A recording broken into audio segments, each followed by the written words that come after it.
Department లా బదిలీలు చేసిండు అనేటువంటి సర్టిఫికేట్ ప్రభాకర్ గారు తీసుకొచ్చుకోవాలి.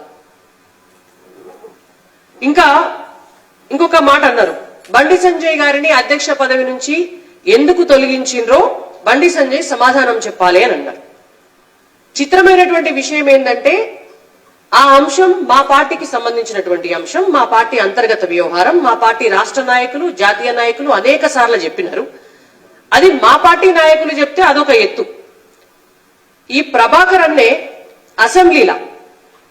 అసెంబ్లీ సాక్షిగా కాంగ్రెస్ పార్టీ ఎమ్మెల్యేగా మంత్రిగా బొచ్చెడు సార్లు చెప్పిండు. మరి ప్రభాకర్ అన్న మీరే ఇన్నిసార్లు చెప్పి మళ్ళా మీరే మమ్మల్ని ప్రశ్నిస్తే మరి మేమేం చేయాలా? మేము ఎన్నిసార్లు చెప్పాలా మీకు? కరీంనగర్ కు బండి సంజయ్ గారు ఏం చేసిండ్రు అని తెల్లారి లేస్తే మీ దోస్తు కేటీఆర్ గారు మీరు రోజు అదే ముచ్చట, అరిగిపోయిన రికార్డు లెక్క.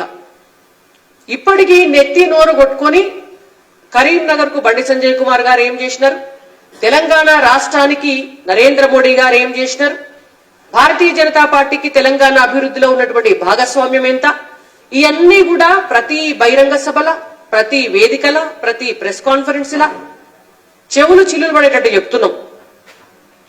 బండి సంజయ్ కుమార్ గారు కరీంనగర్ పార్లమెంటు మొత్తం ప్రతి గ్రామంలో తను ఎంపీగా ఉండి ఏం చేసినారు అనేటువంటిది ఒక డిజిటల్ ప్రింట్ వేయించినారు గోడల మీద. కరీంనగర్ పార్లమెంటులో ఏ ఊరికి పోయినా కూడా ఆ గ్రామంలో గోడల మీద ఖచ్చితంగా రాసి ఉంటాయి.